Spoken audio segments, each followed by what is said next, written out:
Plus nous en apprenons sur le comportement humain, plus nous découvrons l'extraordinaire pouvoir que les croyances ont sur notre vie.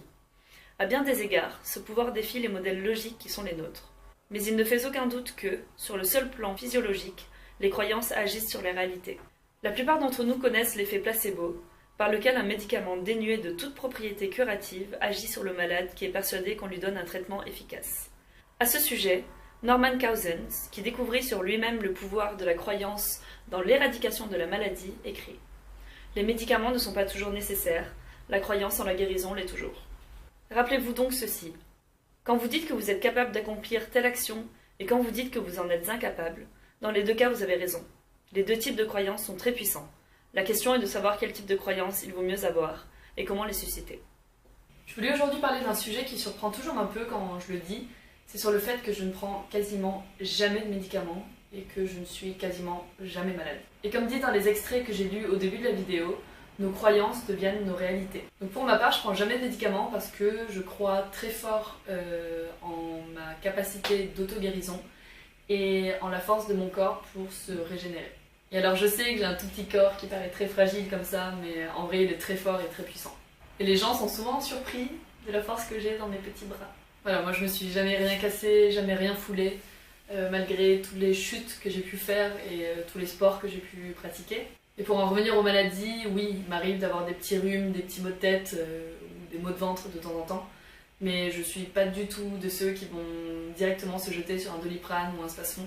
Et je pense que plus on habitue son corps aux médicaments, plus il en devient dépendant et moins il va s'embêter à s'auto-guérir. Ouais, il devient flemmard quoi. En 6 ans, j'ai dû tomber malade 2 fois.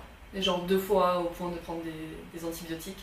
Et sinon, le reste du temps, mes méthodes douces me suffisent largement pour faire disparaître la maladie en quelques jours.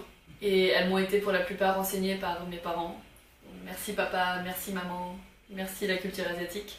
Et donc voici mes remèdes naturels pour me soigner dès que j'ai un petit coup de mou. Me masser avec du baume du tigre. Alors le baume du tigre, c'est toute ma vie. J'en utilise depuis que je suis toute petite. Dès que j'ai des douleurs ou quoi, je vais me masser avec. Dès que j'ai un rhume, je vais me masser ici, les pieds. Donc c'est vraiment le truc que j'utilise à chaque fois que je me sens pas très bien. Deuxième méthode, c'est me faire transpirer la nuit. Donc avant de dormir, je me couvre à fond.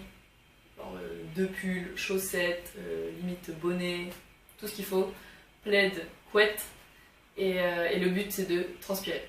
Donc comme me dit ma mère, c'est pour tuer tous les microbes.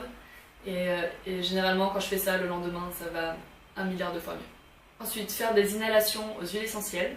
Donc le principe c'est de mettre de l'eau bouillante dans une marmite, une casserole, mettre quelques gouttes d'huile essentielle, ensuite on se met dessus, on met une serviette sur la tête et on fait l'inhalation. Donc on va aspirer la vapeur d'eau avec les huiles essentielles. Et pour les rhumes par exemple, ça marche très très bien. Ensuite faire du yoga ou faire du sport. Alors moi quand je suis malade, j'adore faire du sport pour restimuler mon corps et refaire circuler toutes les énergies. Donc moi ça me fait du bien. Et enfin boire de l'eau et manger plus sainement. Et ça devrait être tout le temps. Alors rappelez-vous que maladie, c'est le mal qui a dit. Pour moi, ouais, les maladies, c'est le mal en nous qui s'exprime. Donc il existe un lien entre les émotions et les maladies. Et donc quand on est malade, le problème n'est pas toujours celui qu'on croit. Pensez-y. Prenez bien soin de vous et à bientôt. Ciao!